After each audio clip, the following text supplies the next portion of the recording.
My name is Sully, better known as Pius. I can help with sewers so I can recycle. My name is Suhaila, memorizing surahs, reading the Quran, and practicing the Sunnah. My name is Mommy, better known as Umi. Islamic education is key to the family. We tune in every day to learn something new, and Sunnahfollowers is helping us, and it could help you too. Tune in every day for new programming. Stay tuned. And much more. Assalamu alaikum.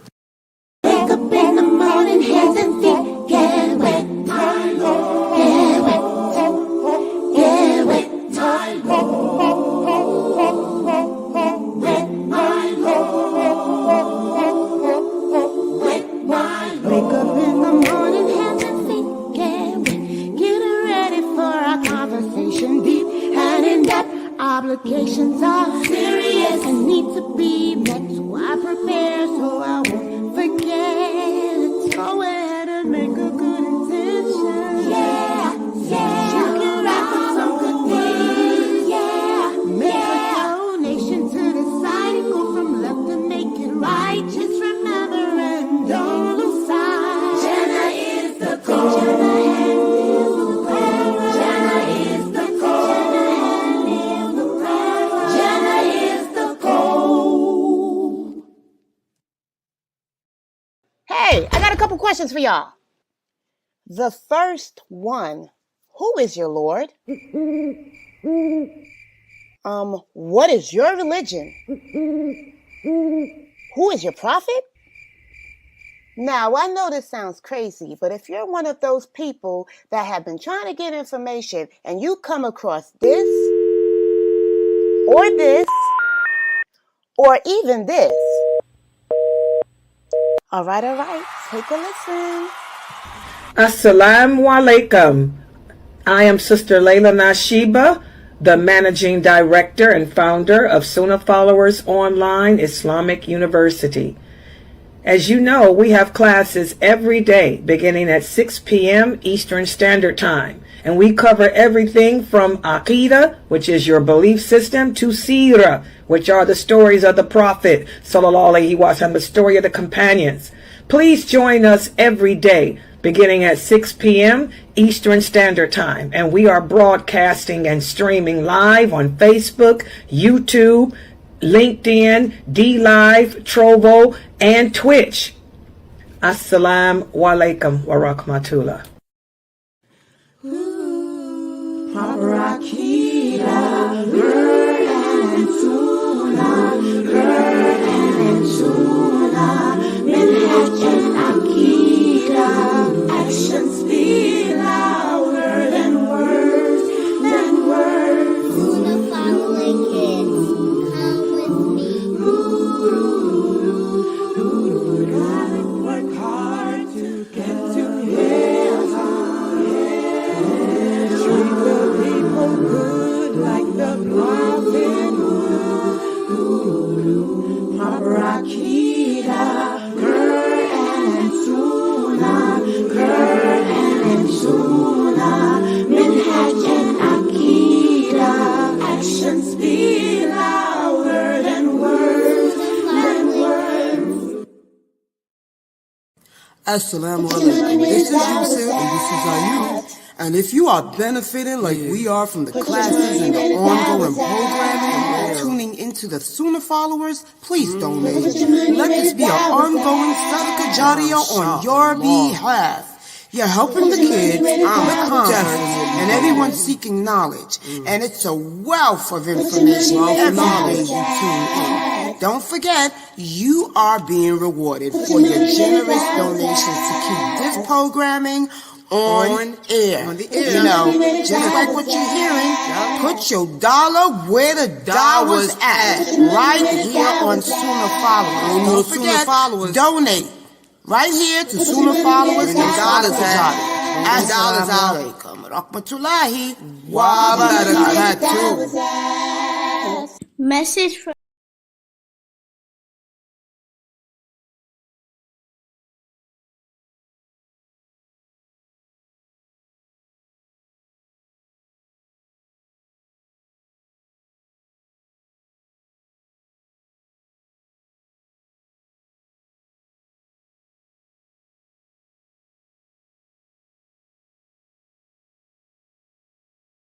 on YouTube and hear us? My sound is working.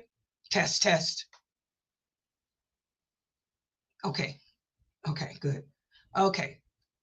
Dr. McBride, where's your camera? Assalamu alaikum. I Walaikum tried salam. to click it, but it didn't. Try it again. There it Oh, is. there we Okay, go. there I it got is. you. Wait a minute. Hold Okay. on for a second. Hold on. Okay, let me close that up. Okay, we ready to start? You ready to start too? Okay. Yes, sister. Okay, let me start. Absolutely. Inshallah. All the stuff. Ina alhamdulillah, wa salat wa salam ala wa rasulullah. Welcome everybody, and I know many of you were here early waiting because you don't want to miss the second part of how to motivate yourself to reach those goals that you were supposed to work on all week. You know, the goals that you came up with last week. Oh, I had some weird ones. The goals, and I've been working on them too. I have been working on distancing myself. I sure have, distancing myself from getting too attached. So, alhamdulillah, guys, that's going to be tonight's discussion, the continuation of how you can motivate your brain to help you to achieve the goals that you have set for yourself. And mashallah, Dr. Daniel Abdul Rahman has become one of the favorites here on the internet. So many of you are listening. We also have some professionals who are non-Muslims listening too. Assalamu alaikum, Dr. Beal. I've received your emails saying how much you love this series. So with no further ado, I'm going to turn this over to Dr. McBride, and we can see how to achieve those goals, inshallah. Assalamu alaikum. Thank you, sister. Yeah, we're going to spend this whole hour and a half or whatever it takes to help the sister achieve all their goals. No, I'm just kidding. The idea is, inshallah, what we'll do is, the first thing I'm going to do, or we will do together, is we will review the two reasons, or the two main ideas of why achieving your goals should be easy. We'll go over a secular or a scientific from the point of view, and then we'll also cover an Islamic point of view.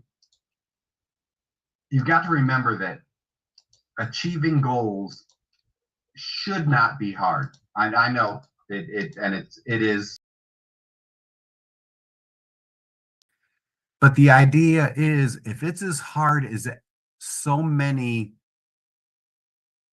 trainers or coaches or people make it seem, and even if you talk to yourself that way, you've got to realize humanity is still here. We have, from our very first creation, if it was that hard, we wouldn't be here. Allah would not have created us. From a science perspective, if it was that hard, we wouldn't have formed societies. We wouldn't have come together. We wouldn't have been able to find any and achieve any joint goals or individual goals and coming together as a community and surviving. If it was that hard, we wouldn't be here. From a religious point of view, of course, Allah promised us, told us, described us, to us, that we have several quotes that I'm going to quickly state tonight. But let's start with the secular or the science part of it. The science tells us, especially today, in today's society, we can change anything that we want to, especially our minds. If there's one thing in the world that we can change, it's our minds, it's our brains, it's our thought patterns. We can go right back to, as I referenced earlier, we're going to talk about reviewing a couple things from last week first. One of the first things I want to review is what we call, or what I call, Malillo's 3 B's. Remember what they are. We've got brains, biases, which will influence our brains and which our brains can influence, and body, or the physical aspect. And we all know, and believe me, based on what you've hopefully learned from the other lectures that we've had about the whole frontal cortex and the 5 subcortical areas, I'll review those real quick tonight as part one of the science examples. The idea is your biases. How were you raised? What environment did you encounter And what thought patterns did that develop in you? Hugely important. And we all have our stuff. The good thing for Muslims is we have a book, front to back, that your God, everyone's God, yours in particular, mine in particular, talks to us directly and in English. And inshallah, I will learn the Arabic so I can understand it even better. The idea is Allah tells us in the Quran, we have a book that tells us how to live our lives and how to get it done right. From a secular point of view, though, and that would help us with our brains and our biases, think about the brains. We talk about, well, in science, and it comes up in my feed all the time because I'm always looking about neurology, neurodivergency, ADHD, brain trauma. There's several doctors that I follow. Dr. Malil is one of them. The research shows that we are constantly developing new neurons. Old ones die, new ones come to life, come into existence. They grow, not just poof in, but they grow in. We're constantly making new connections. Think about what's taking place. Today, we're talking about something. Hopefully you learned something, which means you made a new connection. You had connect. And when I say you learned something, it's probably when we learn something, it's usually a connection with something that was already there. And then boop, new information came in, you tied it together and it made sense. But you've made a new connection. If we keep it real secular, you find a new restaurant. You learn about the restaurant, you learn the directions, you learn the menu, learn the favorite foods. All of those, real simplistically, are new connections. You've learned something new. So rather than just making it about food or a movie or stuff, make it intentional. Make it intentional. My kids will tell you that, and I might be very boring about it, but the idea is my two main topics are religion and the brain, neurology. That's where my focus is. There's a lot of movement and exercise and stuff I talk about also because that ties right into the neurology. But you have to remember, you make new connections all the time. So the brains, the biases, two big, huge things, two huge, huge concepts, your brains and your biases. You can change those if you intentionally, if you try hard. Like this sister was saying, she was trying to separate from some negativity. I would also actually say, and make an intention, make it a goal, and then figure out the reason why, your personal health and mental health. And then what action steps can you take to not just separate, but strengthen yourself so that when crazy stuff does enter into your life, you're a stronger person and you're better able to deal with it. Does that make sense? So that would be a goal, and figure out your action steps. And there we go.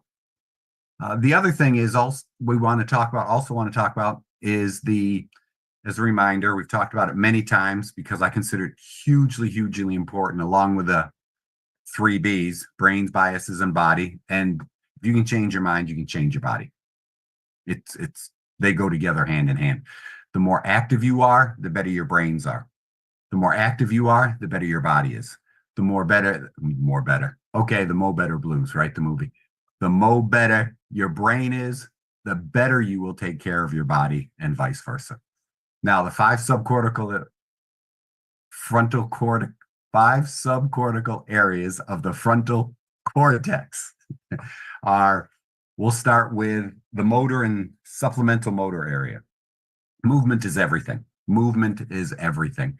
If you're not moving or you're planning on doing something, you close your eyes, you think about it, you think about moving. If you're looking at something, you have eye movement. Remember, that leads me right into the frontal eye field. If you want to focus on something, even when you close your eyes, you're looking at it. I'm pretending you're thinking about work. I'm thinking about walking through the backyard, whatever. You focus on it, and your eyes, and you're looking towards it. Even when you close and envision it, you're envisioning usually some sort of movement, whether you think about reading, walking, talking, whatever it is. Then you have your orbital frontal cortex. That has a huge influence on your emotional state. If you handle your emotions real well, then you've probably got a strong orbital frontal cortex. Then we also have the dorsal lateral, big term, dorsal lateral prefrontal cortex. This is your executive function. This is your planning. This is your organization. This is, you could think of inhibiting and initiating here. This is your appropriate behavior in society. Sometimes being angry and displeased is appropriate. But the level of your anger and displeasure is what you want to control, right? Fitting in with society. Joy, happiness, what you're going to display and how you're going to fit in for the betterment of you and the betterment of society. This is your executive function. Your dorsal lateral prefrontal cortex is huge. This is it, executive function. And then you also have the fifth area is what's called your anterior cingulate cortex. And right now there's a lot of stuff coming out about the front part, just that anterior medial or whatever they're talking about now. I think it's ventral medial, anterior ventral. And every time you do something you hate that's good for you, or every time you do something you hate, it strengthens that area. Well, the anterior cingulate cortex is hugely important for motivation. And then, of course, just a little bit left, and the picture it might be, but left hemisphere, right hemisphere. This is your initiation. This is your inhibition. Ideally, and I know that's real general, ideally, these are balanced. And this is a very important part of the Melillo's Big Three or 3Bs. When they're in balance, for example, I'm setting a goal. That's the vision part of it. Remember, we talked about vision, purpose, and action. Or you could say goal, purpose, and action. I just love the word vision because it's so much more descriptive. There's more, it makes me feel like there's more emotion tied to it. But this is your vision, okay? This is the goal, the long-term goal. And as I gave you the example last week, Jenna is the way. And then we have the reason. I want to be with my family. I want to set an example. So my family, my friends, myself, we're there with all the prophets and the Sahaba and inshallah, with all the best of creation. That's the big thing. Then you have your purpose. That's the why. Then we take the action steps. We've got Shahada. We've got Salah. We've got Hajj, if you can do it. We've got charity.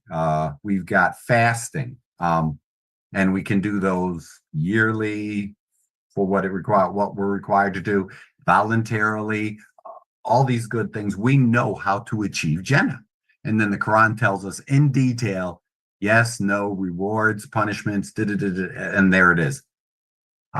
That's going to be, for me, that's the emotional motivation. And the emotions is the anterior cortex, with the right being my big picture, and the left being my daily goals. So I've got Jannah, and then I've got the 5 pillars of Islam to achieve that, and all the details that are in the Quran and the Sunnah of the Prophet sallallahu alaihi wasallam. Now, from an Islamic perspective, let me just give you a few partial sentences, and Muslims, if you want to, and a lot of the non-Muslims will be aware of some of this also. But from a religious perspective, and I'll tell you in a few minutes what my four important areas are that I always goal set around. Okay, here's an Islamic statement. In Islam, Allah promises after hardship there is exactly. Number 2, Allah does not burden a person beyond their scope or what they can carry. And number 3, from the Prophet sallallahu alaihi wasallam, you tie up your camel and then you rely on, yes, the qadr of Allah. So we've got Quranic quotes and Sunnah from the Prophet sallallahu alaihi wasallam that ensure our success. We are told we will be successful if we do this, right? So that is a summary and to remind you what we talked about last week, because normally this is 1 3-hour, usually at least a 3-hour presentation. And the lecture last week kind of should set up, and then we get emotional the second half of that, the first hour and a half, and the second half of that we pursue with all this joy and emotion. Hopefully y'all are feeling it like I am, because I couldn't wait for today. This is it. What you want to do is literally picture, for me, it's always picture Jannah in my head, and the goals we have to achieve, like I said, the 5 that we're given. And then, of course, all the voluntary stuff that we do, the extra prayer, the extra charity, the extra fasting, all these things that help ensure our achieving of heaven. If you don't believe in heaven, I'm fine with that. This is how I envision everything. And excuse me. Right behind that, then let's get right into, because I'm excited. Now, what we're going to do is talk about exactly what we need to do. So I'm going to recommend, if you don't have a pen and paper, get one. I prefer handwriting. I darn near write down everything. It's most of the research that's coming out right now, talking about typing, talking about learning, talking about getting things concrete in your head. Remember, I talked about motor action. Writing things is a whole lot motor. It ties in detailed motor control. It ties in a lot of your left brain, because now we're going to set up our actions. And first and foremost, writing down your goal while you're getting a pen and paper, right? If you have to, type it onto your phone. Writing down your goal is an action step. You are actually taking thoughts and creating your first action step. I know my 4 goals, and well, my notebook's over there. My 4 goals, everything revolves around faith, family, fitness, and finances. And today we're going to talk briefly about chunking, because when I say, what do you want? And you start thinking, maybe you want a better house, you want better kids, or you want to be a better person. Start there. Work on yourself first. And then that way you're role modeling for your family, whether you're the mother or the father, the husband or the wife, or even the kids. If you're young enough and you want to show the love and respect to your parents, be a better person for them. The idea is, my faith underscores, like most of us, my faith underscores everything. I want everything to be halal. And that's how I start. But this is what we call chunking. Those are the 4 big picture ideas. So what I want you to do is write down, like mine is very simple. Again, faith, family, fitness, and finances. Those are my 4. And it's, my 4 F's, right? So think about what you want to do, what's really important to you. You can make it real selfish too, and make it huge. You could even put family first, but then include finances with that. If you're a parent, if you're a spouse, you may want to make more money. Why not make a ton of money? Poor people can't donate. Rich people can, right? So make a ton of money. That way you can donate both your money and your time. That way you can provide for your families better. So if your goal is doubling your income this year, then right behind that vision, what's your purpose? Like I said, my finances come after my family. So my finances, the reason I want to make a lot of money, I would love to be able to solve all of my kids' problems, but I watch them struggle and go through some hardships. It's the idea, I'd like to donate more money. Everything that's, the genocide that's going on in the Middle East right now, what's taking place in East Africa, still all over the world, what's going on right here in the US with all the fires. I saw a neat little quote talking about the fire satellite map, the NASA fire. There was an exact phrase so that you can look it up.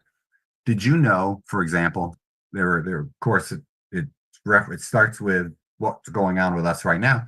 And they also mentioned, extended it out into climate change. At one point, they quoted that the entire country of Angola, 6% of the entire country is on fire. And they showed the fire map, and the fires literally all over the world. So imagine, finances could be hugely important. You may want to make $1 million, $2 million, $3 million. You want to go after that stuff so that you can donate more to people in need, right behind taking care of your family, friends, and neighbors. Right. So I'm fine with you having a big financial goal. You should be fine. All of your goals today should be huge. If you knew, not just I say, if you knew you couldn't fail, what would be the goal you would want to achieve? When I talk about goals, you can have a lifetime goal. I want to have earned, you could be telling yourself, literally, I'm going to speak first person. This is you. I want to have earned $10 million in my lifetime. I want to have earned $100 million in my lifetime. I want to have, when I finally retire, I want to be at this income figure forever. My retirement plan at work, the business I grew from nothing into everything. I want to be able to stop working and have this much money to live off of the rest of my life. I want to have this much because just in case my kids need something, just in case I want to be able to donate more to the masjid, just because I want to donate more to the world at large. These are gigantic goals, and you should have them. And they can even be real personal, in the sense that a lot of people right now, and that's why I like doing this, picture you've got a body type goal. You could literally have, you want to lose an easy number, a round figure, say it's 50 pounds. And you say to yourself, oh my gosh, 50 pounds. I just can't do 50 pounds.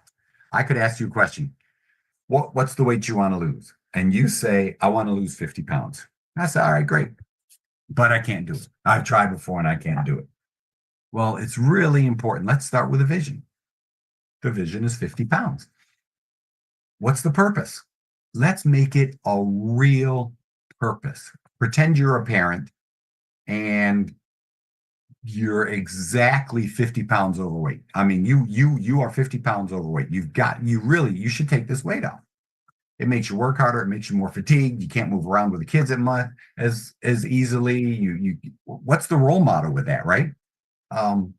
You're setting yourself up for diabetes, heart disease, kidney issues, neuropathies, strokes, high blood pressure, lifetime, decreased function. You're just not going to be as good as you could be. Those are a lot of reasons, right? Now, if I say, and you tell me, what do you want to lose? You say the big 5-0, and I say, okay. The next thing is, and you've given me your purpose, your kids, you want to be there for grandchildren, you want to be more energetic to make more money. See how they all tie together? I say, okay, those are great reasons. Those are great reasons. Now, the next thing, what is your time frame? One of the first things you should do under your action steps is put down your time frame. How many days, weeks, months, even years? Because when we talk about Jannah, I'm for all of us, inshallah, whatever Allah deems is best for us. But I'm hoping that it's deemed that mine will be a long ways off. Imagine a short-term goal. Most people say, if I say, what is a short-term time frame for you? For me, I'm going to tell you a short-term goal is a year. I'm in my 60s now. I used to think a month was a long time. Now, a year is like tomorrow.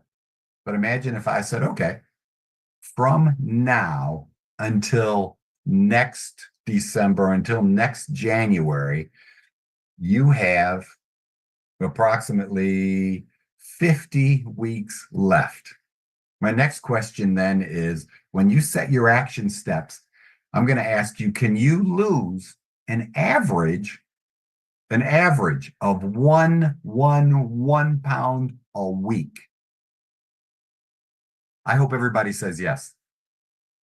Most of us, and there are some health concerns. I realize that. But most of us can lose a pound a week.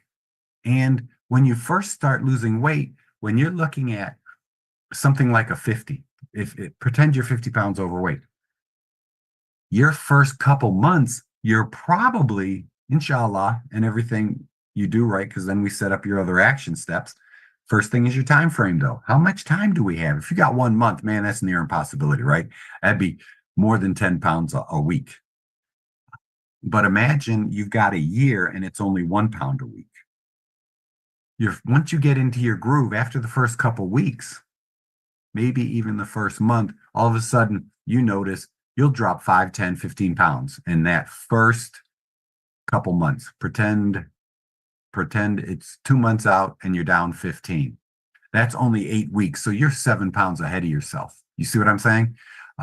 And then towards the end, as you get into your 30s and 40s, when you've lost that much weight, that last 10 or 20 pounds is going to be hard. I know. So what you're going to do is literally go after 50 pounds in 1 year. 1 pound a week is an easy goal. It really, really is. And then you say 1 pound a week. That means, like, one of my goals is to lose just a couple. And I measure mine in terms of my body fat percentage. And I always look at the scale once a week, once every couple of weeks, just to see where I'm averaging. And any 1 week, I'll swing between 4 pounds, I guess it is, 3 to 4 pounds. But the idea is that I use a body fat analyzer. I believe I ordered it and it was like $20, $30. It tells me my body fat, and most machines are within 3%. You're getting a percentage number, and most machines are within 3% plus or minus of the number they give you. So it also tells me, based on my height, my age, and my weight, and whether I'm male or female, what my body water percentage is also, whether I'm hydrated or not, which I really like 2 of them together, because if you're dehydrated, you're not going to be burning a lot of body fat as energy. So literally I'll measure, I've got a percentage. I want to lose 2 to 3% body fat, which means hopefully I'll probably lose a little. I want it in weight loss right now. And then you take your measurements, and right now that's where I am. I'd like to lose 3% body fat. That's it. At over 190 pounds, that's 3 times 19. That's a little over 5, almost 6 pounds. So that's the goal. And then I've got my time frame, and then I've got my action steps. I increased my cardiovascular in short bursts. I'm not a jogger. Bilateral knee replacements, I didn't like running anyway. I'm a fast twitch guy. So I also made my aerobic conditioning part of, it fits my personality. I do short-term sprint work, and I use a Versa climber, or a mountain climb machine. And I've added a little bit more of that to my schedule. So you could do the same thing. I get up in the morning, I pray Fajr, and then I'll do repetitions on the Versa climber. Then I'll do some core work, because I've got issues in my back with disc issues, although I'm pain free, alhamdulillah. So these are all the things you take into consideration. Now, that's how we set up our action steps. So I want you to write down again. Let's go right back to your vision.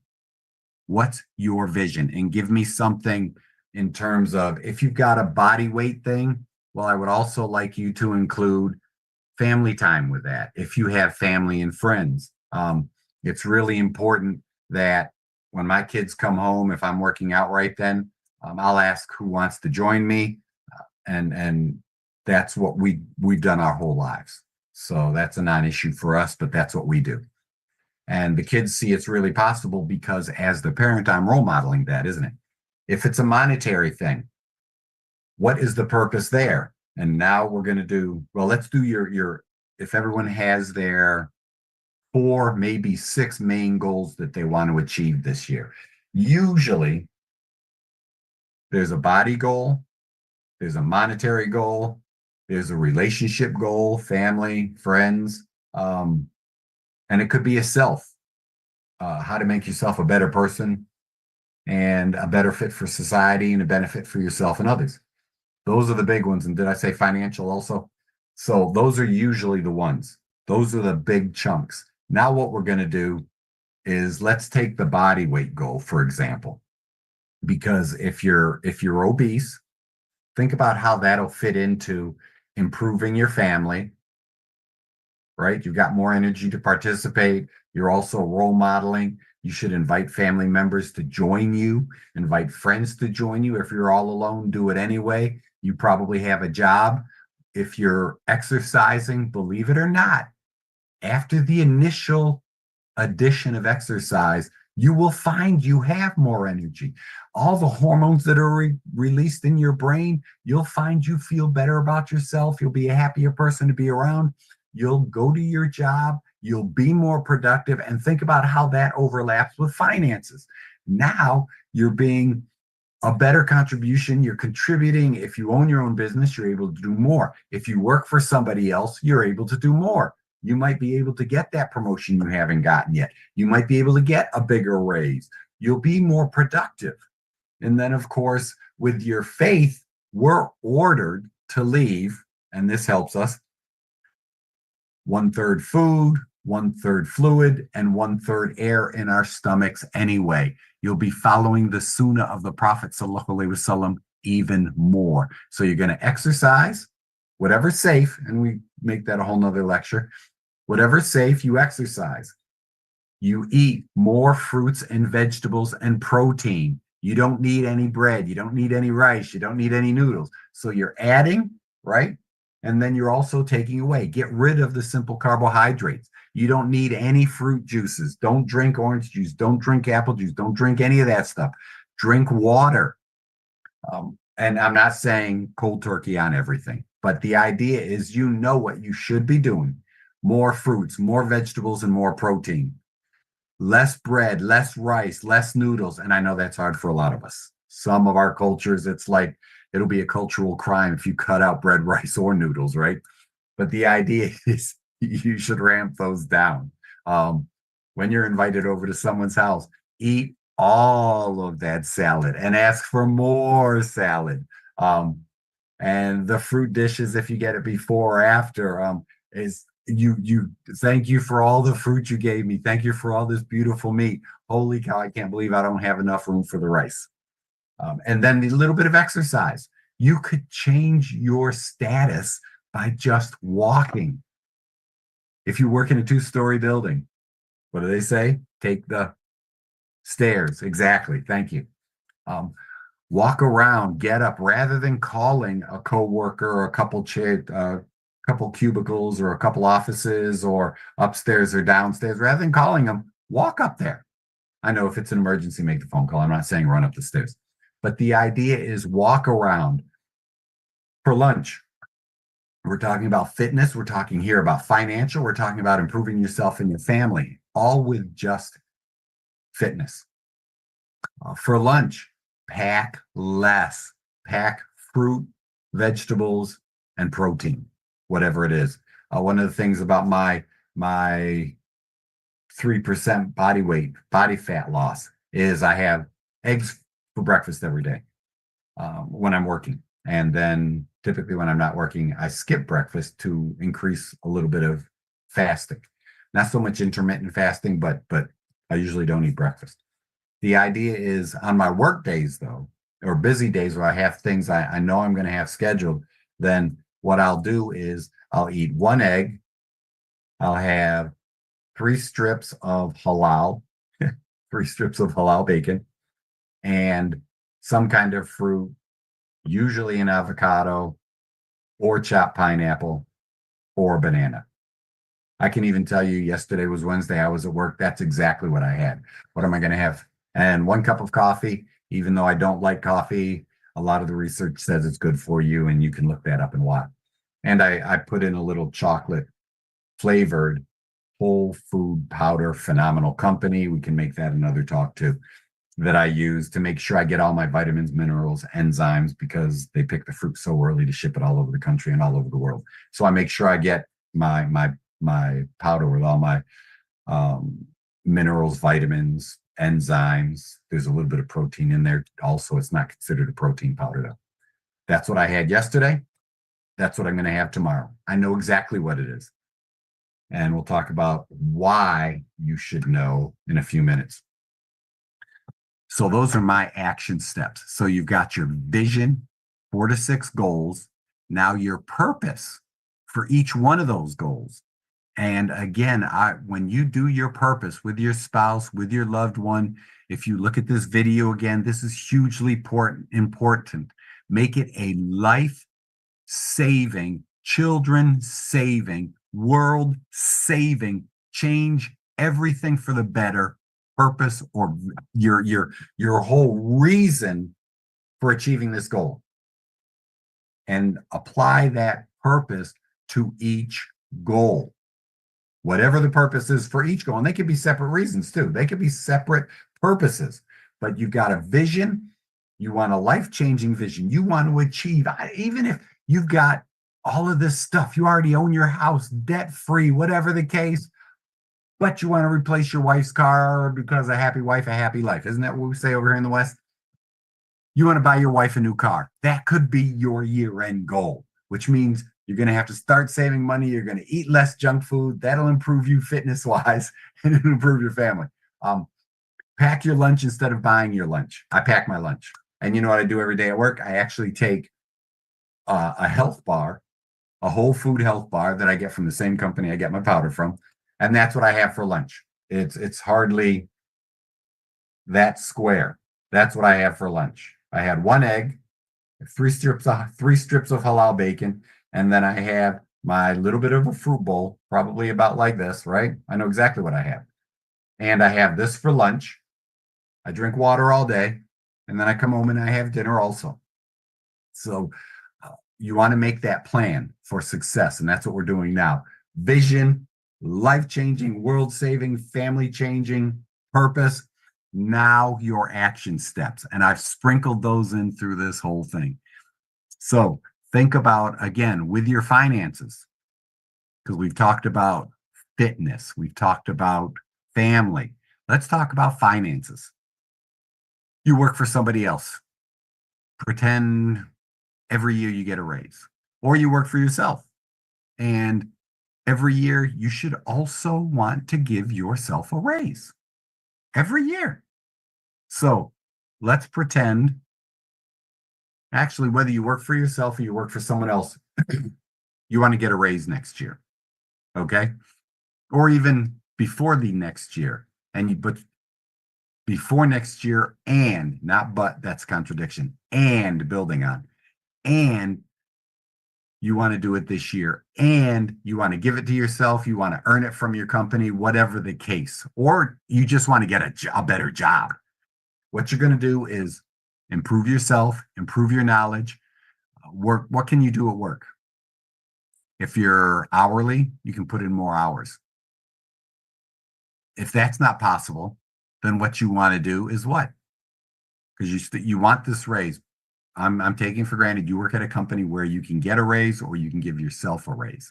You're either going to put in more hours or you're going to put in more and better effort. You're going to improve yourself and you're going to improve your output. Whether you think, and don't be distracted by saying, oh, I've got a lazy coworker, I've got lazy employees, I've got. Your goals do not apply to anyone else at your job except for you. These goals are for you personally, and then you're going to get together with your family after you get good at this and show your kids. But you've got to get good at it first, role model it for other people, then share with them the reasons for your success. So it's vision, purpose, now your action steps. You're trying to increase your finances. You want that car for your wife. You want your child to be able to do more school activities or anything, whatever the case is, whatever your purpose is. You want to improve your finances. Put in more time. Okay, you're doing that.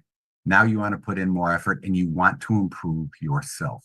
Whatever it is you do for work, you want to own that. Everything, like right now, some of you, well, all of us, we're all on the internet right now, aren't we?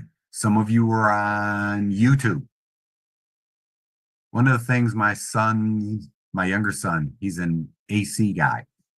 He literally graduated. He decided at 6'5", he had college scholarship offers, broke my heart because I'm a book guy. He didn't want to go to college. Turned down all those offers for a free ride. Thought I was going to die. But he wanted to do this. So what he did his senior year, he only had 3 classes. He did well. He only had 3 classes left his whole senior year. So what he did was he asked for permission. I gave it to him, of course, and he signed up, and I co-signed with the local community state college, the local college here. They have dual enrollment with a tech school in the next 10, 12 miles down the road. They had dual enrollment. So through the college, he could get high school and college credit, even though he wasn't going to use the college part, for learning how to become a heating and air conditioning guy. Certifications, all the certifications you can get, he got during his senior year in high school. So picture this. He literally graduates from the tech school with his college credits and his HVAC certifications, his OSHA stuff, his whatever certifications they are. I don't do that. I can't remember what they were. He graduates on Wednesday from the tech school's an HVAC guy. He graduates from high school with a high school degree on Friday, 2 days later. And he's been into his career now for 2 years. I didn't become a chiropractor until I was 35 years old.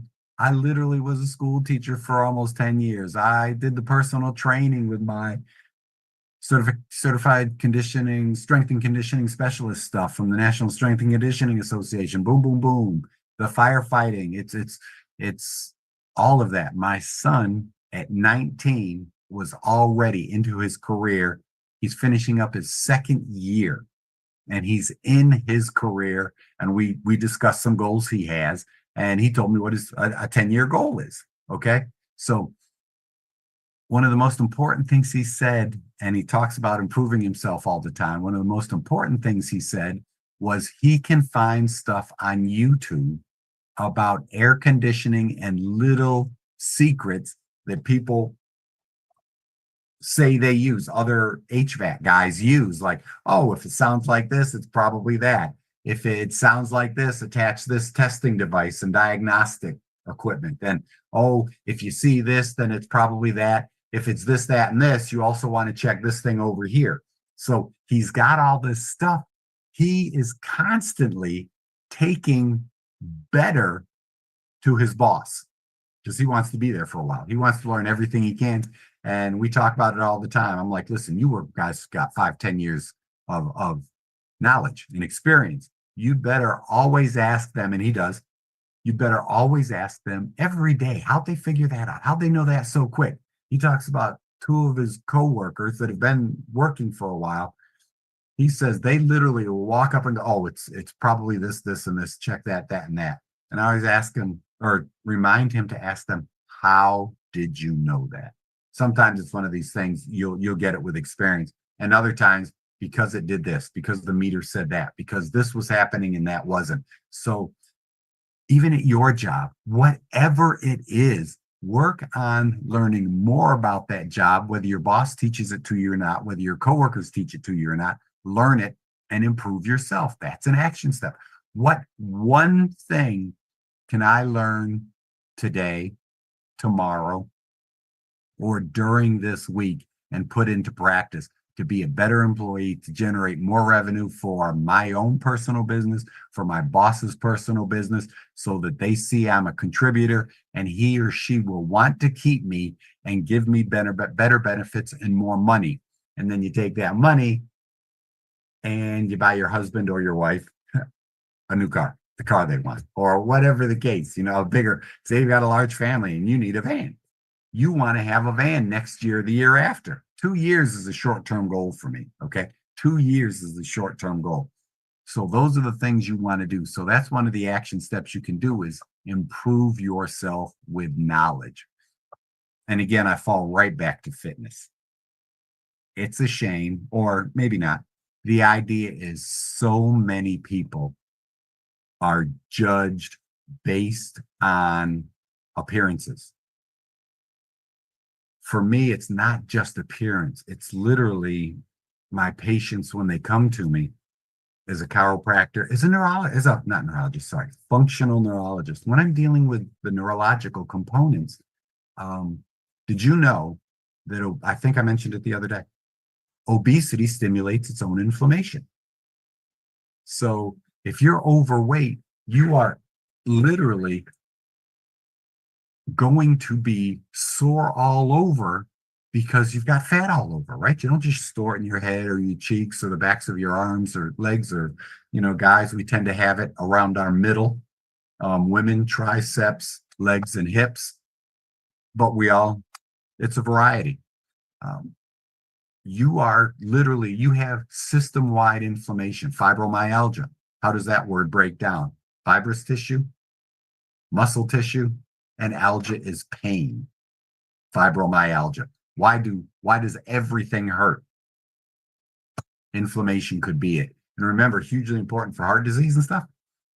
Your blood vessels, like if you sprain your ankle, you see it goes this way. Blood vessels don't go this way. Blood vessels inflame this way.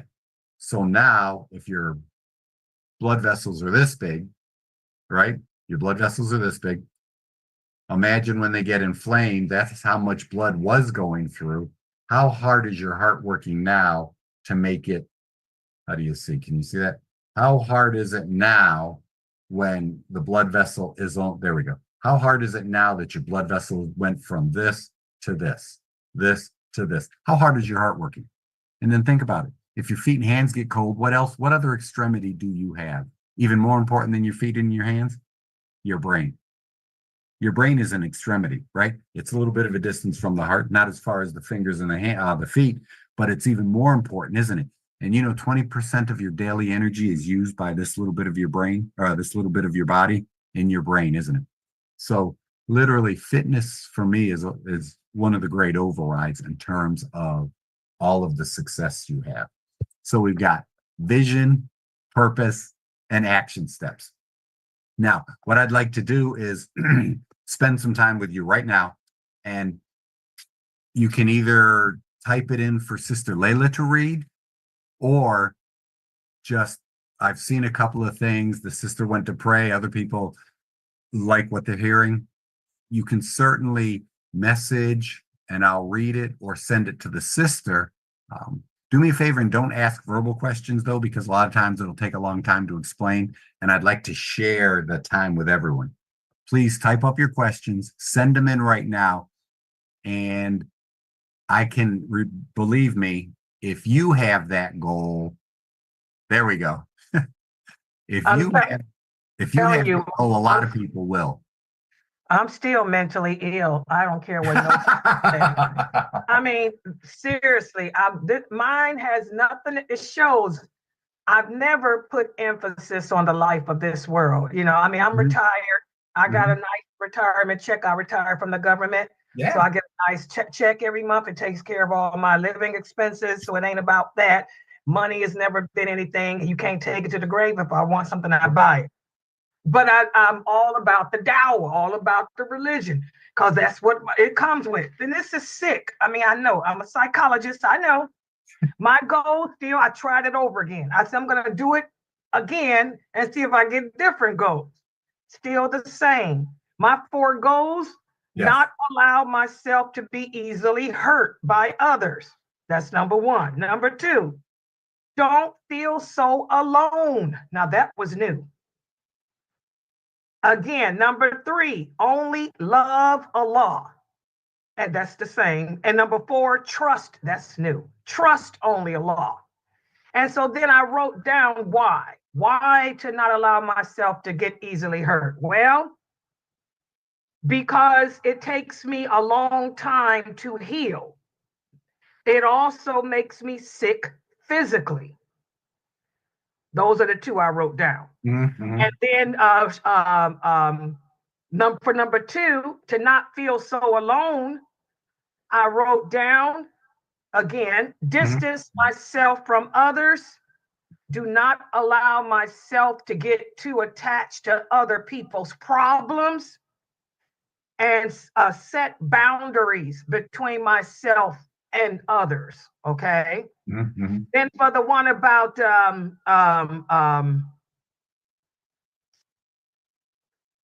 only love Allah, I put down why, because the one about not feel so alone. Why? Yes. Because I put here, I lose hope when alone. And that shocked me that I wrote that. I wrote it without thinking. Yeah, absolutely. I Probably become true for very, yourself too. and the second thing is when I feel alone, I become very, very afraid of the world and life. And that's true. I'll get in my bed and put my blanket over my head and just cry. That was true. Yeah.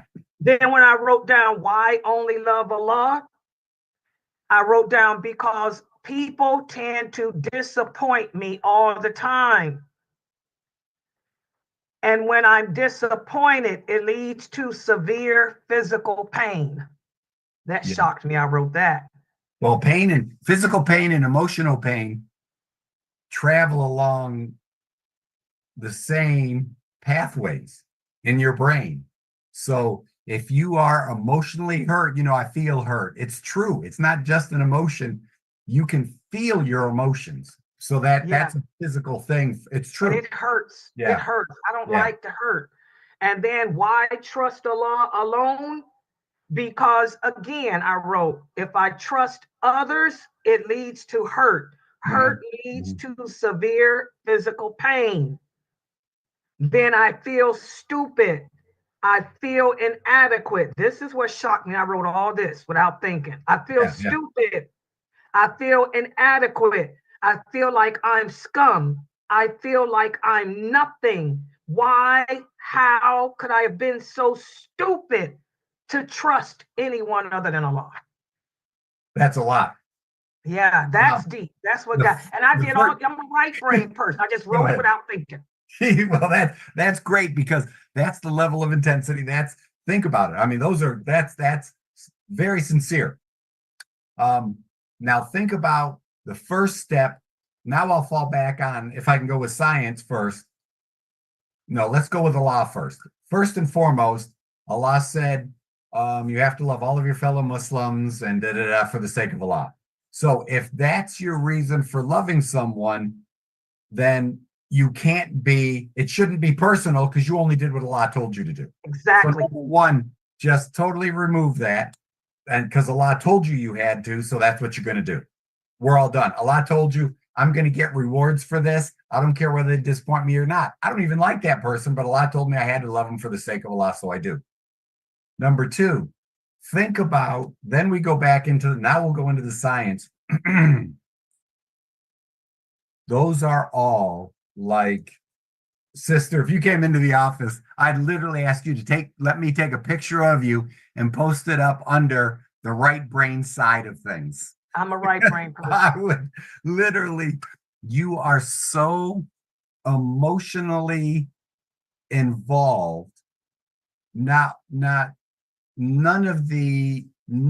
you said, it's gonna sound, it doesn't sound right in my head, but go with I know me. what you're saying. It's all emotional. Yeah, it's all emotional. There's no logic there. There wasn't no logic at all. There was no left brain there at all. At all. And that's what shocked me. When other people do all this stuff, I feel stupid. Goes back to me. But the point is, why? My question would then be, from a logical perspective, right? Why, if they did it, would you feel bad about yourself? Yeah. Because you didn't do it. Right. For me, you better believe, like my divorce. that had nothing to do with me. Well, no, everything, there's always two sides. Don't get me wrong. You get me wrong. But the idea is that I did, when I realized things were going downhill, I spent a year or two like doing what I felt, and it was confirmed. My ex-wife even said a few years ago, after about 10 years or so, she was like, brother, you were absolutely right. And there, if that makes sense. She said everything you said, everything. I warned her she was listening to upset people. She was listening to other divorcees. I gave her all these things. But the thing is, I didn't take it as, at first I took it as a failure, but then I logicked it and said, well, what did I do when I realized there was a problem? Did I do this? Yes, I did. Did I talk to her? Did I explain things? Did I listen to her? Did I help her get a better job? Did I try to help her fulfill herself? I mean, I did everything I could, I think. And she said I did, which was nice. So, alhamdulillah. And hold on, you forgot also, you all support your kids to be always involved to take care of her. Yes, yeah, we did. Yeah. Alhamdulillah. There was, the idea is though, sister, yes, we literally, you have to understand that, and one of my children was like, oh, this, that, and the other thing was failed. She didn't fail. It was her team that failed, and the coaches, and you got to understand, if people fail around you, the only thing you can do is try to do your best.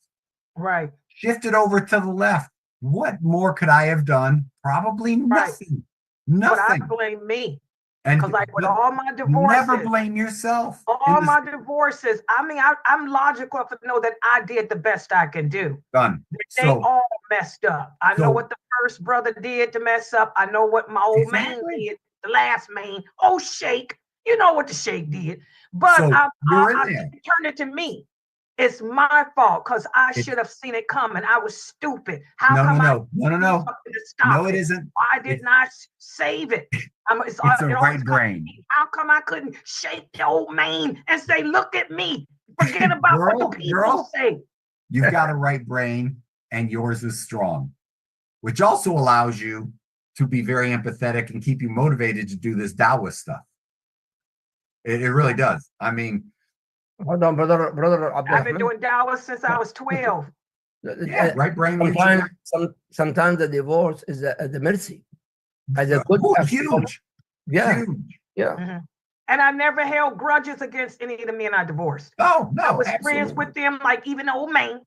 I'm friends with them. I mean, I've never held, and they were like, how can you still talk to me after the things I've done to you, Layla? Yeah. Even my old man's like, you still show me and advertise me. And when I was, I don't hold you to blame. I mean, it's just, Allah knows best. Like I should have seen it coming. I failed. I should have saw it and I should have changed it. I should have taken control to straighten it out. One of your action steps. Oh, my action steps. I told you they were not to put up boundaries with people. But think about it. What about rather than creating a wall, what could you do to boundaries rather than creating the boundary?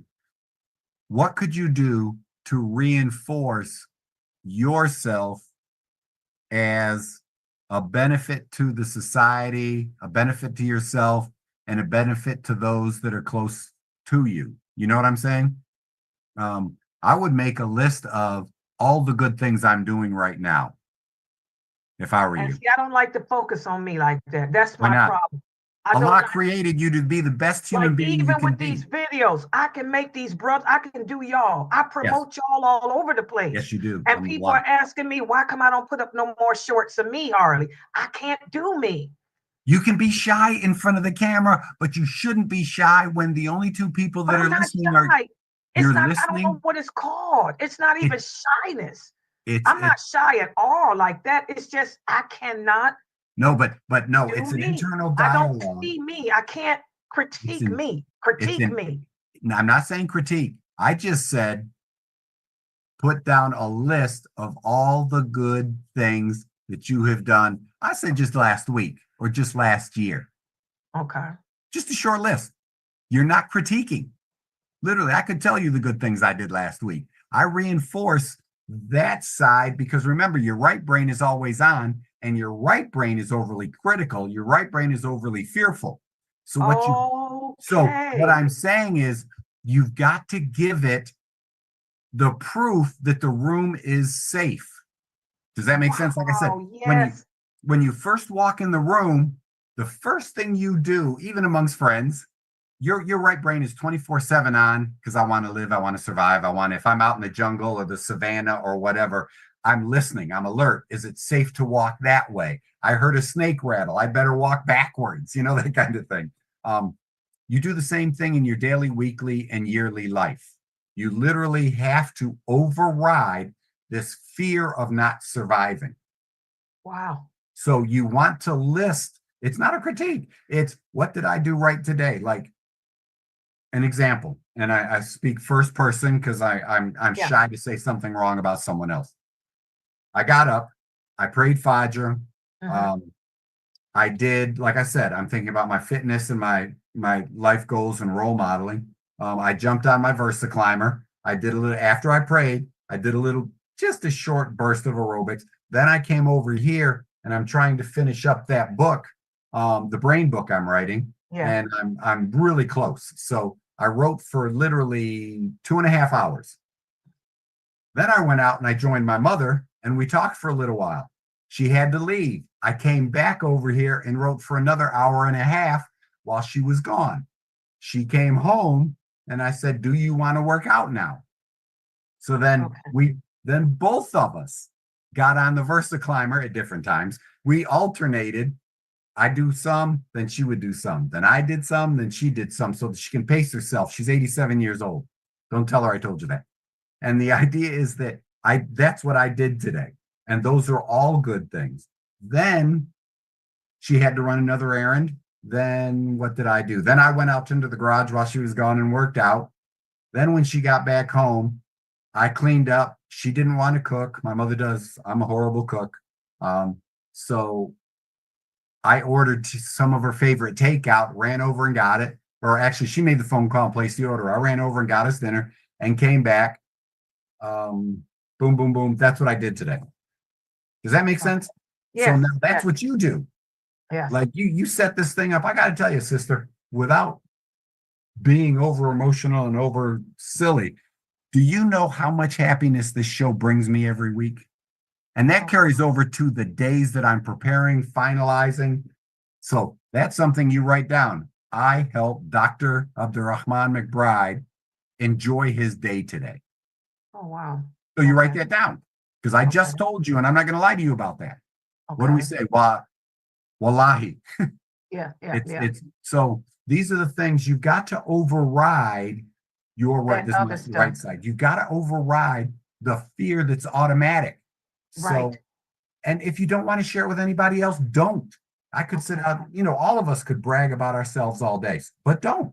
Think it to yourself though. Brag to you about how good you are, because you've got to understand my train of thought, and I'm real aggressive about this. My train of thought is Allah created me personally. He created me. He created you. Allah doesn't make garbage. So let's override this and start pointing out all the good things for all of us. Everyone instead of focusing on all the bad. Like what's in my mind this week is Wahhabi. I'm so tired of being called a Wahhabi. It's ridiculous. I'm known as Layla Nashiba, the Salafi Wahhabi, and it's killing me. I'm sick of it. No, so girl, you go with that. On that, although that's a good thing, but if I'm focusing on that, I need to remind yourself, okay, why do these people say that I'm a Wahhabi? Why do they say I'm Salafi? Because they know I stand strong on my deen, regardless of what that deen belief is. It could be a Maliki, Shafi, and but you are clear. That's why one of the things I like when I see a sister covered, for me, she's telling the world, she's telling me, she's telling you who she is now. Does that make sense? So Yes. here in America, you know, you're almost Wahhabi or Salafi just being covered because it's such a negative atmosphere. Sister So, Leila. Sister Leila, Uh-huh. ¿cómo estás? Oh, okay. Oh, let me see who's got the Hold on. host rights? Hold on. By the way, people always tell me you're Wahhabi or Salafi. I always ask questions, Sister Leila. Whoever asks me this question, she tell me, what is the meaning of Salafi? What is the meaning of Wahhabi? That's it. I challenge you. If they will not give you an answer. Yeah, I know that. They have an idea. They have an idea. Salafi or Wahhabi, that's mean you are completely blind about Islam. In fact, those people blind, their heart is blind. Not their eyes, their heart is blind. And don't forget, what does Shaitan, what exactly wanted from me and you? Our hearts. Those people, their heart is very weak. But us following the Sunnah and defend the Sunnah with our hearts, that you are, don't forget, and also Rasulullah told us, this is people, very few among trillions of Muslims, not millions, trillions of Muslims, but very few Rasulullah follow me and follow my companion. We're supposed to be happy, and that is al-ghuraba, the strangers. And don't forget that the asker, Ya Rasulullah, who are the strangers? What he said, they are with me in the paradise. Right. So, Wahhabi, tell me what Wahhabi is. Salafi, what Salafi is. And that's it. Simple it is. What do you think, Dr. McBride? I totally agree. Alhamdulillah, you're absolutely what right. about the rest of you sisters? Did you guys do it this week? I'm curious to hear what you guys came up with. I'm always using myself as an example. Now, did you guys participate this time? I got a lot of people in the Zoom room. Who participated? Actually, get on the mic. A lot of people told me they love McBride. Me too. This is my favorite class because this is, as y'all see, I'm benefiting from this for myself. This is my way of releasing, and getting my anxiety and stuff together. Geechee, what did you come up with? Let's hear it. Well, you said a lot of things also that it just transferred onto me. I seen within myself with the right brain and the intensity in your emotion. Yes. And I overanalyze and I overthink and whatnot. And I think sometimes that becomes like a crutch in my decision making, because I'm reacting. I'm reacting from my emotions because I deal with ADHD too. So, we got the executive function and we got the strength in the right lobe and whatnot. And the left lobe, we're working with it because we needed to make that decisions and keep us focused. So, it's going back and forth. But what I wrote, I actually got 4 pages, but I'm going to shorten it because I know that's a good one. Expand out on them. Oh, I'm expanding. Okay. You did mention, and I appreciated it because it put a lot of things in focus when you put umbrella about it was the S, the faith, family, fitness, and finances. And this right here is like everything that I have this month because I told myself, you really need to sit down and make some goals. It's funny how they came about at the same time. But anyway, faith was number 1. Increasing my knowledge, increasing my thought, with everything I'm doing, putting my faith first. What does my faith say about this situation? Let me ask you one thing. Let me sit right there, okay? I don't mean to be rude. Now, with that one goal, because everything can transpire, everything can copy off of this. With that faith goal, what is one part of faith, one part that you want to focus on? Consistency. Okay, now, consistency of what? Well, that's a big Pick one thing. Nope, don't overthink it. Pick one thing. How about consistency of prayer? You're supposed to make 5 a day. Yes, consistency of prayer. But in addition to that, positive in my thought pattern. Because as you said, bias. When you grow up, When you grow up with biases, it overcomes your thinking, your thought process, your decision making. Yes. So it's like a whole, like I say, a whole gumbo. That's been the Isn't it? Isn't it? it's been the meal of the week. So right now, I'm in honesty. It's so funny that you're talking about this because I was like, I need somebody to talk about it. Mhm. But with the positive thinking, it trickles down to the fitness. Am I thinking about being healthy? What can I do? But if my thought process is negative, I don't really start on it. And I allow the physical pain to just permeate and control my thoughts. Can you? The physical pain is huge because remember we talked about sickness behavior, pain behavior can also kind of lean that way. You're just miserable, right? So all the time. Mhm. what can you do? Now we have what's an action step? You're going to try to pray 5 times a day as early as at the earliest setting or the earliest incoming of that time frame. Number 2, your fitness. What can you do tonight before you go to bed, or maybe tomorrow morning as soon as you get up before you do anything else? What could you do fitness wise? Well, I've started. Okay. I said, you know what? Even if it's cold, put on a hood and go walk. I used to have a fear of going outside and not being dressed properly. So I said, get that out of your mind. Yeah. Get the proper clothes, go outside and walk. You don't need a gym because in my mind, I don't go to the gym. Everything is home. So I put my little watch on, count my steps, and I go outside and I walk. That's awesome. That is awesome. So that was the first thing I said, you know what? Start. And I did it, completed it, time period, boom. I got that done. Then, we got the family. That's I like that I like that you included that, start it in your mind. Yes. I'll tell you my problem. I started in my mind, and at the same time, I tell you what's on my mind. Okay, give me a minute, babe. I started in my mind, and I just, as of habit from a long time ago, what I've been doing, I go in and say it because with my mom, I used to always have to tell her what I was doing to make her see that I'm progressing in something. I'm working on that. So with that being said, I like the fact that you said, say it to yourself, start doing the action to become a role model. Got to be in action. Yeah, and that's a beautiful thing because the Quran shows us, don't tell people what you're doing, which it's true because people could be hating on you, people will want your downfall. So I get the hikmah behind that, and that's beautiful. And then afterwards, your children, you're emulating what you're doing or whatnot, and they can see the positive to even chime down or even join you, which is a beautiful.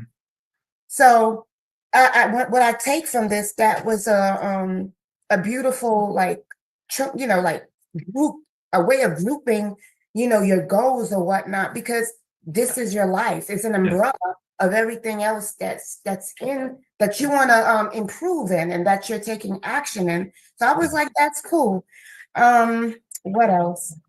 Goal setting, finances, of course. The beautiful thing is I started first with the financing. The change happens when you don't like something. The action plan is actually thinking about what you're doing first and taking the leap and making the first step. It doesn't have to be big, that's a beautiful thing that you mentioned and I heard that before, like losing weight, 50 pounds. Okay, cool. 50 pounds, but take it a pound at a time, and before you know it, you're reaching 50. So, and that's with any goal. That's not only weight. So that point right there is understandable that I could apply it to what I'm going through emotionally and stop bad thoughts or whatnot. And I don't want to go on and on. We'll keep that for the next week, but that was beautiful right now. And that's just helping me to continue setting the goals properly and putting more steps in place for me to get stuff. And I got to tell you, when you're doing your action steps, you have a goal and then you say, well, I don't know. Part of your action step is literally a time frame. I sent a request out to my son today because one of my sons, he is, mashallah, he's a phenomenal artist. He likes to pencil and ink things. And I want him to do some brain pictures in this book I'm trying to finish right now, inshallah. So I set him I let him know, and he was all in anyway. He said he'd do it before when I first started. And I let him know, I'd like you to do this, start prepping some ideas so that we can share them. And I shared a few of mine, and he said yes. And I gave him a time frame that I'd like to have the whole project done. So, sister, and everyone else listening, whatever the goal is, put a time frame on it. If it's a financial goal, I'd like an easy number. Pretend it's $5,000. I'd like to have $5,000 at the end of the year, 50 weeks from now. So then I'm going to say, how much money do I need every week? How much money do I need every day of the week to accumulate this much in the week, to accumulate this much in the month, to accumulate this much by the end of the year, right? In 50 weeks, 5,000 is 10. No, sorry. 5,000 is 100. So if you want $5,000 cash to do something with your child or for your mother or for your child, whatever, or to donate, you want that $5,000, you need to save $100 a week, which is $5 a day without saving anything on weekends, but don't overspend, right? I mean, I'm sorry, $20 a day, 5 days a week, and you've got $100.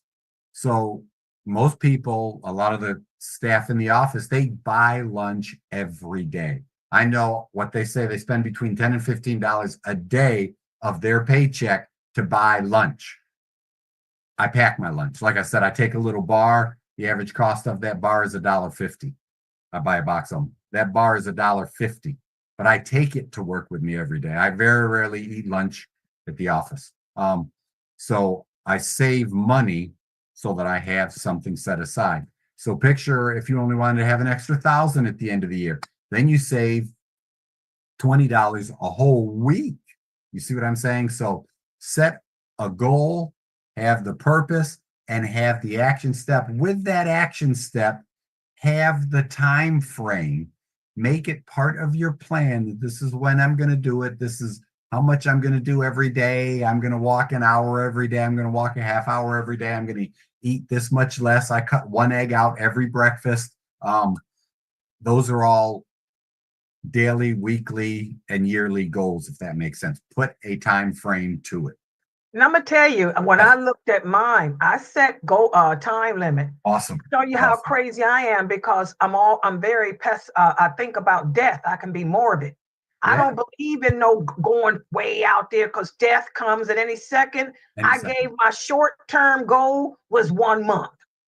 There 1 month to set these boundaries. 1 month to make the change.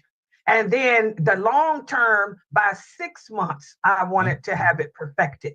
By 6 months, absolutely. I'll know how to not get too attached to people, to my students, to not take their problems into myself like I have been doing. You know, well, you're gonna have a hard time though, sister. You're so right brain. I will constantly remind you that being very right brained, everything is personal. So you're almost going against yourself, literally the way you're wired, the way Allah created you. But He also gave you a little bit, at least I think, of left brain. So what I'm going to recommend again is the minute you start covering yourself up in the covers at night, run through a list of positives that were done that day. Because the right brain lives, honestly, if you think of it this way, the right brain knows pain. It knows pain. It's familiar with it. It knows what pain is. The left brain doesn't. The left brain is pleasure. The left brain is achieving and pursuing short-term, I can see it now, goals and rewards, pleasure seeking. Now you see, a lot of people ask me, how is it that I am 63 years old, born Muslim, and always been this way since I was a kid? Never took off my hijab, never drank, never partied, never sexed out of wedlock, because I'm right-brained. You know, I don't give in to my desires. I don't do that. I'm emotional. And I fear. It's fear. It's fear of going to hell. Fear of being Huge struck fear. down. Fear of dying. Fear of the dark. I'm scared of the dark. I'm scared of being alone. It's fear. I'm afraid that if I took my hijab out off and went out that door, a lightning bolt getting ready to hit me. That's a good fear to have. I like that fear. I like that one. I'm so strict with my morals. And that's the benefit. Think about what we're talking about. That's why I'm saying when it's in balance, it's awesome. You should be so afraid of Allah's punishment that you don't do anything wrong. And then you should be so busy, the pleasure side, so busy seeking his pleasure that all the rewards and pleasures are there. In your case, picture this. You were blessed with an overabundance of fear. Right brain. And I spend all my time on this internet teaching dawah. Been doing it since I was 12. I don't have a life. They say I have no life. Sister, you're killing it. You're doing a great job, mashallah. But think about what is the end reward if your fear keeps you as a great covered, avoiding those big sin things, great, mashallah, Muslim. The end reward is more pleasure. We're described, the food's better, the air is better, the everything is better in Jannah. So you're actually a really cool, the end result of your very dominant right brain, inshallah, will be the fear kept you away from all the bad stuff and you achieve Jannah. The ultimate in pleasure seeking. I got to tell you, Jannah is the ultimate in pleasure seeking.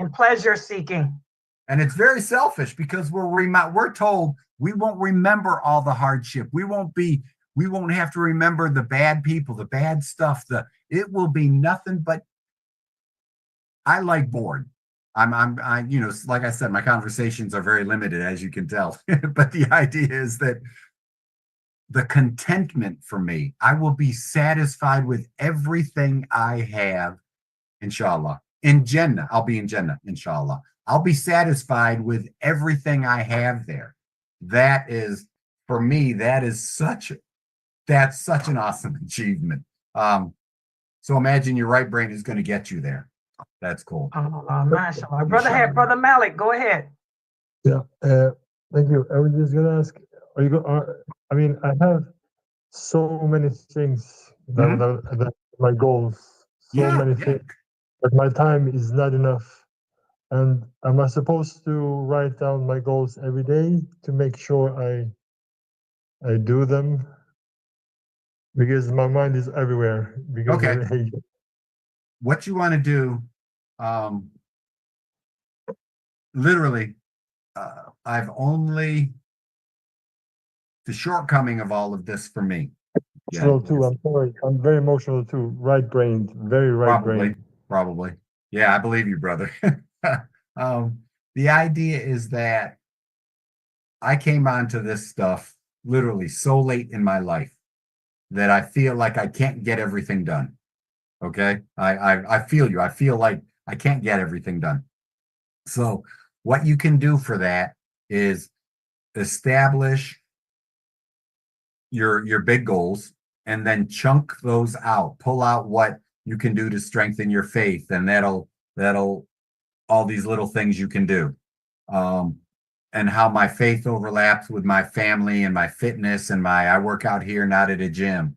How this overlaps with my finances because I want it to all be halal, right? All this stuff. So what you do is you figure out the different parts to it. Now, what you're going to do, yes, you do. You write down tomorrow. Make the list, even if it's 50 things long. Make a list for tomorrow. I know what time I'm going to get up. I know Fajr here where I live comes in at just after 6 o'clock. So I'll be up, I'll be wudu'd, and I'll be ready to pray before 6 o'clock. Tomorrow's Friday. Again, everyone, you're supposed to read what surah today? Yes, Al-Kahf. So what you're going to do is I'm going to read that tonight, and then tomorrow I listen to it. I started because I want to improve my faith. I listen to it in Arabic on my cell phone, right? Those are things I'm going to do. What you're going to do is do the same thing. You're going to get up for Fajr. You're going to pray. You may even, depending on where you live, you may get up before that and read some and get in a good mindset and whatever you have to do. Then you're going to pray. For me, pretend it's exactly 6 o'clock.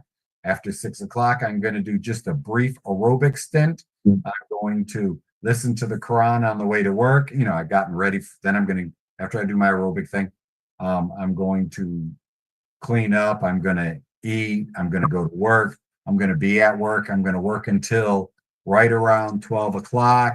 By 12:30, I should be done with all my notes. And I'm out heading to the masjid, inshallah. Does that make sense? Yeah. So Okay, then we're on. Yes, Yes, we are we're live. live. What you want to do is then, keep a pad with me, like, because well, what? Oh, I'm sorry. The sister that, let me answer a quick. The sister, if you can't answer the question,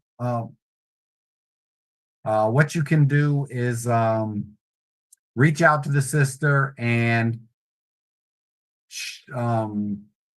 email me the question, and then I'll email and answer back if I can. What you're going to do is, brother Malik, make a list of the 10 things or the 50 million things that you have to do tomorrow.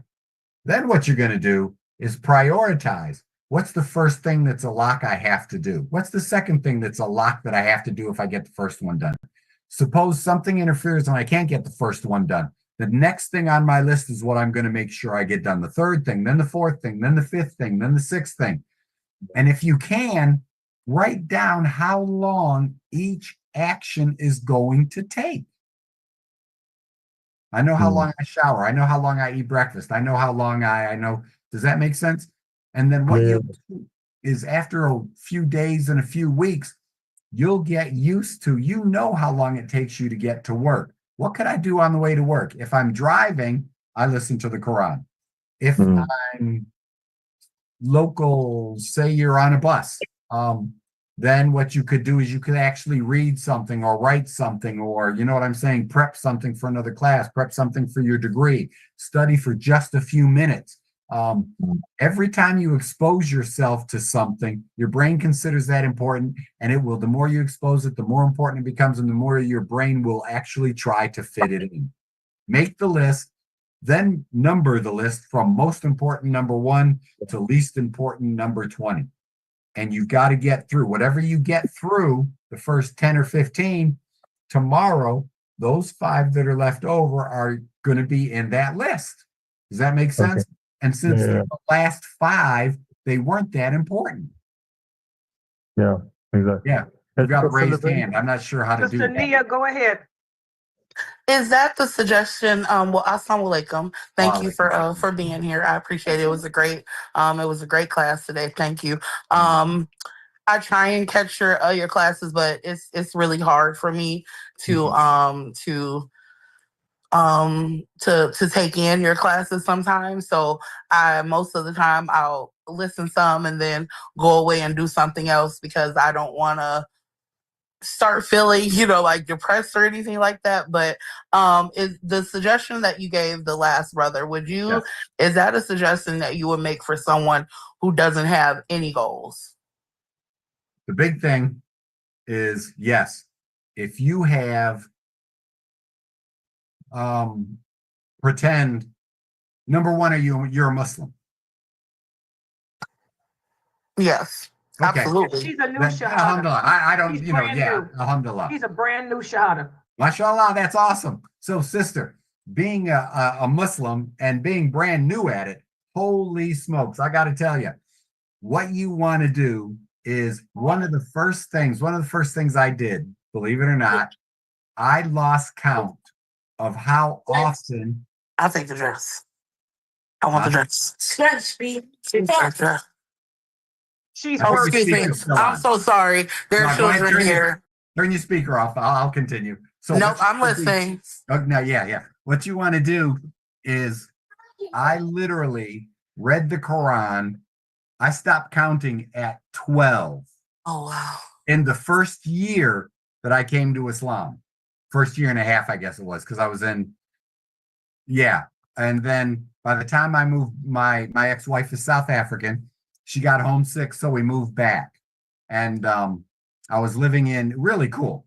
I had the opportunity, still a lot of racism and stuff. So I was living in the non-white community. You'd imagine that, right? You got to Right. it was really cool. Mashallah. No, that is not cool. That would be scary. I don't think that way. I thought it was really cool. You got the white American doctor over there married to somebody everybody knew, right? So I was okay. And mashallah, Allah protected me because there was some crazy stuff. And it literally, I read the Quran so much that even while I was there in South Africa, my wife asked her relatives, because she hadn't made her Shahada yet. She was a born again, or she was African Methodist Episcopal African. So their church was enthusiastic. I mean, the Black Baptist churches over here have nothing on what these guys were doing, right? The energy, the loud, the speaking in tongues. I went one time to meet her community. They started speaking in tongues, and I was like, I'm out. Like Sister Layla said, I was afraid there was going to be a lightning strike that day, that minute. I didn't go back. And we were there for over a year. The idea is that I read the Quran so much. I hadn't been taught yet. All I knew was reading the Quran in English. She asked her uncle, who was a deacon in the church, why don't you ever try to talk religion to my husband? Why don't you, he's a nice guy and da-da-da-da. You know what he said? I see how much he reads and he knows too much. I can't talk to him about it. So the idea is, if Allah blessed us with, again, Allah blessed you specifically, he picked you to learn Quran. You should read it. Yeah, celebrate everything. Every time you make a step and achieve it, you celebrate it, you acknowledge it, like I told the sister.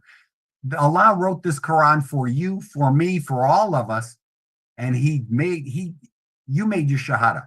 So that means even more so, now you need to read that book because he wrote it for you. Sister, this book is yours. There's nothing, the Quran is there. The more you read it, the more locked in, like when I was in South Africa, Allah protected me with the Quran because they saw me reading it all the time. They did not know what to do with me. So everybody was real nice, and I was nice to them too. Set an example, but they knew I was a Muslim. They knew there was nothing they could say because they saw it. That my actions spoke volumes. I was reading the Quran all the time. At that point, when I was in Africa, it was that was the second year that I was a Muslim. That was the second year after my Shahada. It was I made my Shahada August 24th, 1995. And then I was in the Bahamas for a year. And then I was in South Africa for a year. No, I was in South Africa first, met my future wife, moved to the Bahamas, asked her to come over so that I could marry her. Then we moved back to South Africa a little over a year later, stayed there for a little over a year. And all I was able to do with the traveling and my surroundings was read Quran. So sister, read Quran. And also start setting my fitness goals, my financial goals. You got to have those. Start writing those down. What's your goal? How much money you want to make? How much money you want to have? How much? Okay. And do you feel like it's okay, or because I feel like I don't have any goals that aren't about Islam? That's everything revolves around, like I said, my first goal is always revolving around faith. It's all about faith.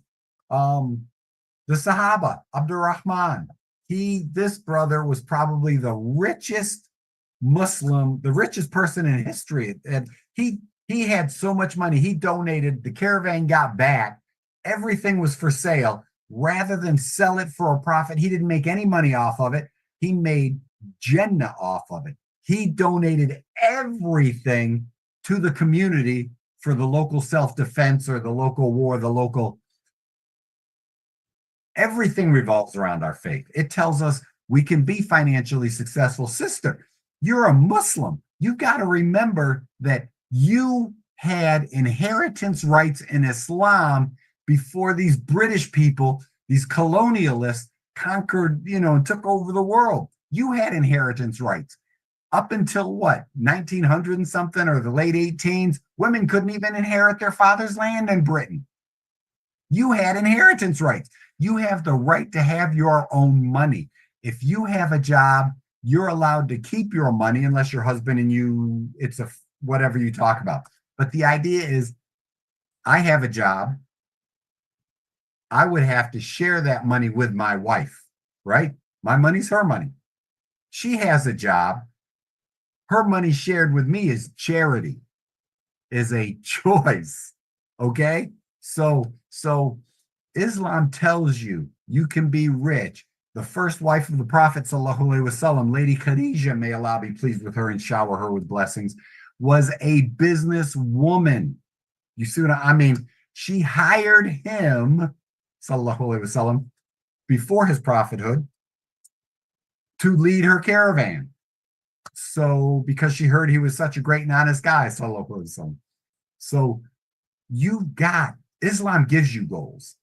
You want to make sure you pray 5 times a day on time. You want to make sure when Ramadan comes, you fast every day if you're healthy enough to. You want to, like I mentioned, with fasting, the Prophet sallallahu alaihi wasallam told us he would recommend we fast at least 3 days a month, preferably Monday or Thursday.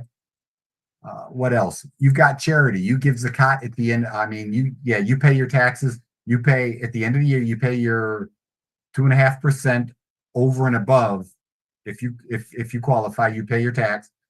You then during the year, you voluntarily give donations. You know what I'm saying? I mean, you've got goals that you need to achieve.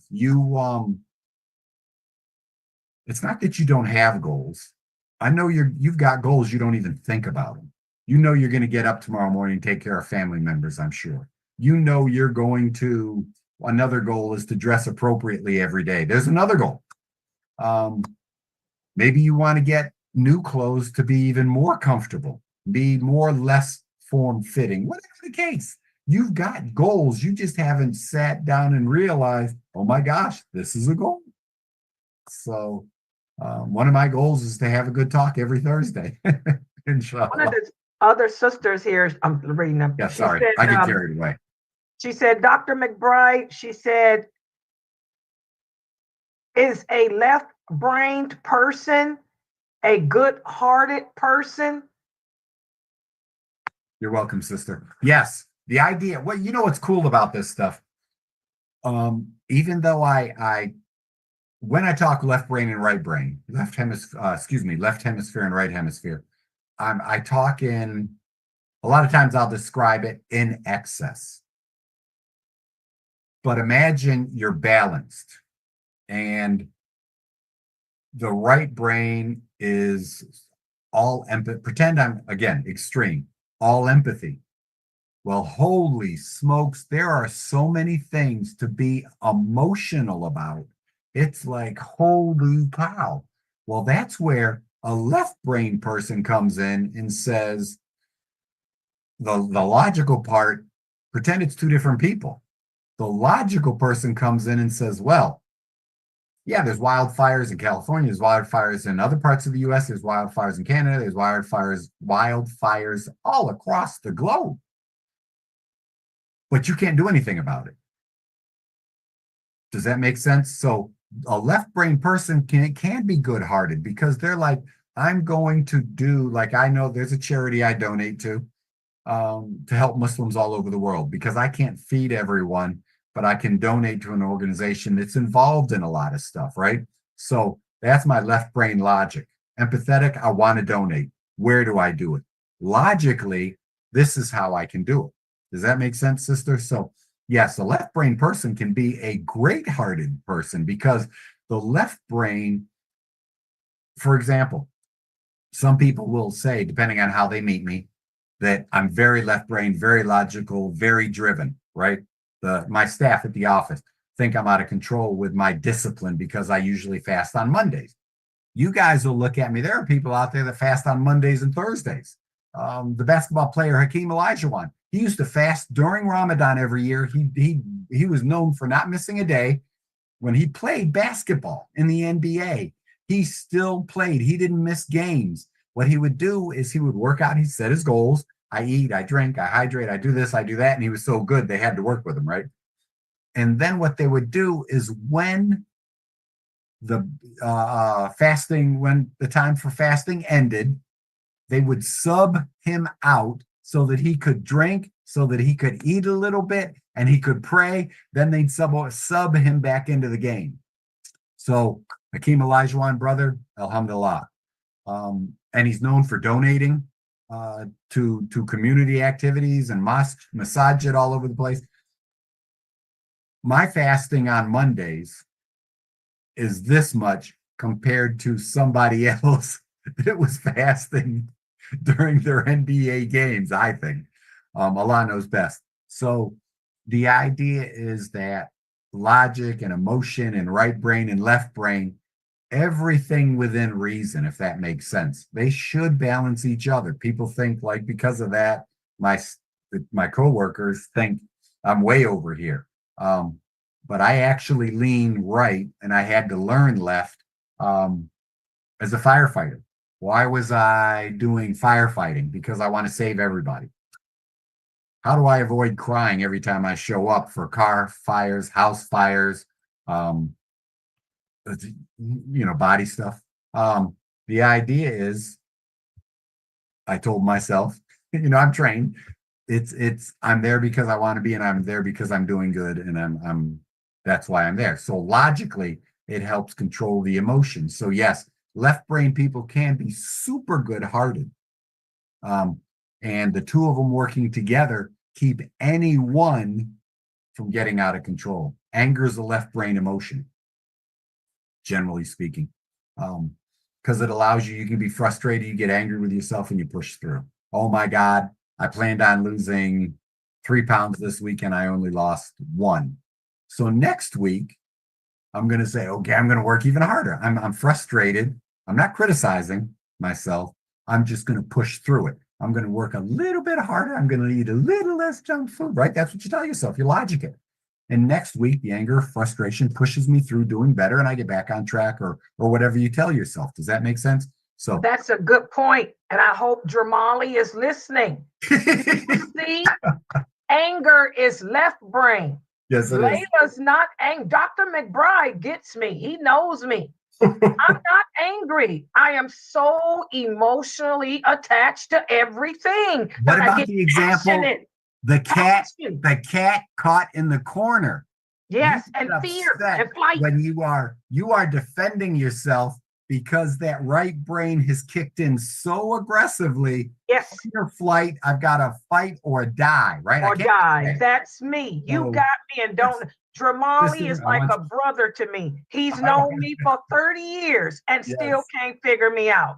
McBride known me a few months. He got you. He got your sister. It's the training. And it scared me when you were describing that, because I knew that was me. I said, he knows that's how the first person ever understood me. Yes, sister. That's Dr. McBride. Yeah.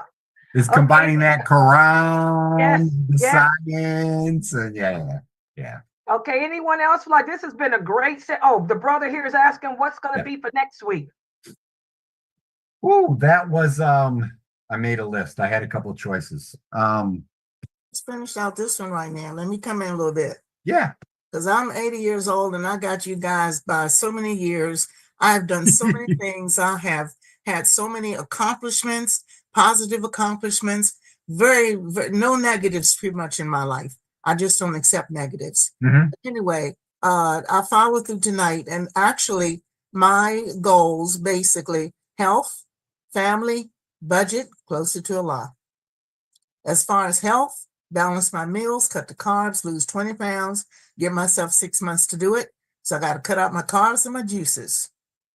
Mm-hmm. Right. Mm-hmm. Do some exercises. My thyroid surgery, I may have to have thyroid surgery, planning that within 3 to 4 months. Family, patience. Patience. and I got plenty of that.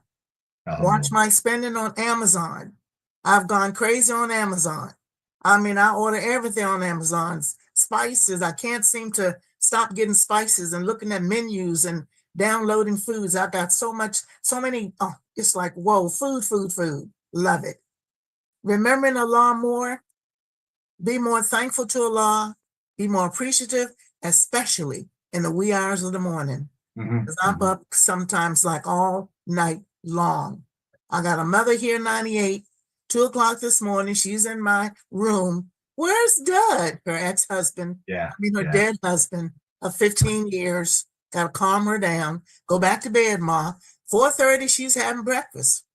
So when I say patience with my family, lots of patience. Yeah. So we were up all night long last night. And she slept all day. I haven't slept yet. So anyway, I told her, don't come with that nonsense tonight. Stay on your end. Do not come down. I bet you did. She's a lot of fun. Knowing you, sister, it was very polite, though. Yes, it was. All right. When my brother called me, he wanted to know, how come she's not answering the phone? Well, I guess she's sleeping. Call her now, please, to give it to him. But anyway, life has been really great for me, guys. Really, really great. And I appreciate a lot for that. But like Layla, I'm a right brain too. Don't give me math. I'll count money, but don't fool with math. Fractions, I know. Anything else, forget it. Yeah. It's like, hey, I don't overthink things. I balance stuff out. I take my time, and I'm really appreciative because I have time to do that. That's left brain. If you're balancing and logical, that's left brain. Well, yeah, you're more, and from what I know of you, Anissa, you are more left brain because you're very logical. You find solutions. You don't react like I do. You're not as emotionally invested. I'm not emotional like you're that. You're a right brain. I would say you're right brain. But let me tell you. I mean, left brain. You're left brain. You are very analytical. You're a left brain. Let me tell you when my right brain kicks in. When you're hurt. The brain is hurt. Alhamdulillah. Another Muslim is hurt. I am ready to kill. It pisses me off to know my sisters or my brothers are being attacked or being hurt by some idiots. That's when my right brain kicks in. I'm ready to fight. I will fight to die. I didn't know I had that. Yeah, you're balanced. It just happened. You're the way I'm trying to get. I'm trying to get to be like you. You learn how to balance your brain. You work both brains with balance. Yes. And that came from I want to be like her too. Yeah, she's got the experience. Anissa's how we all need to be balanced. MashaAllah. Yeah. Okay, that's it for me. Alhamdulillah.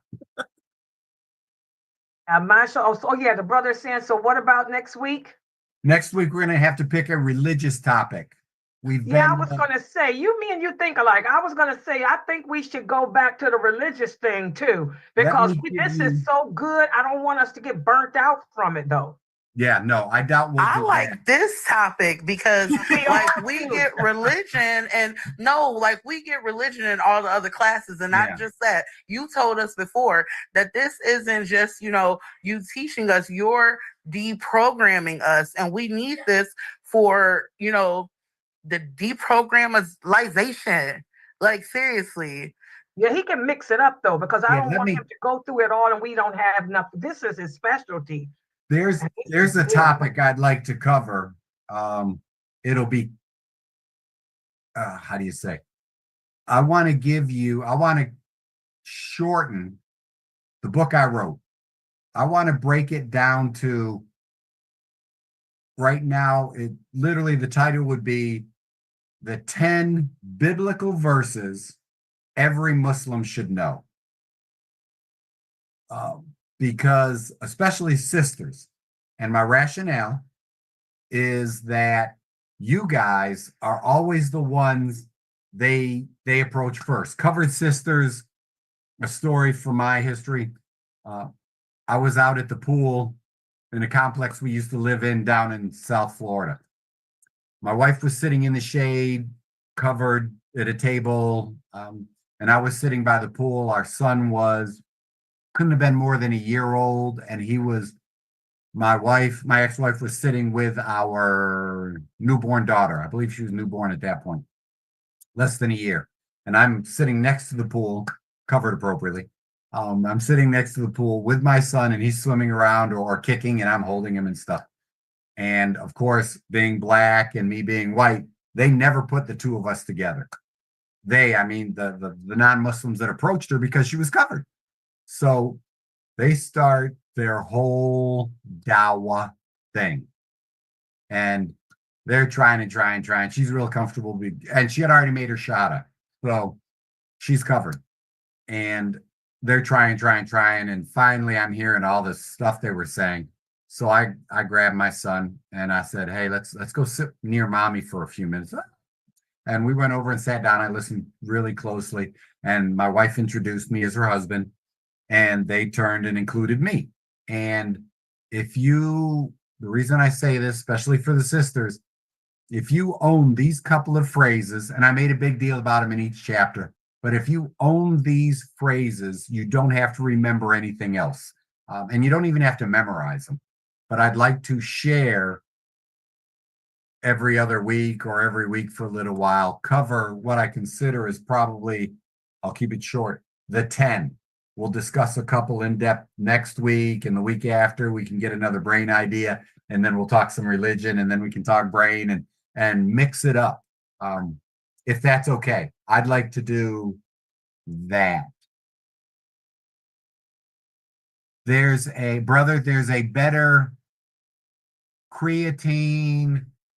Oh goodness, it's it might be that. It might be that one, but I think it's the second word after creatine is different.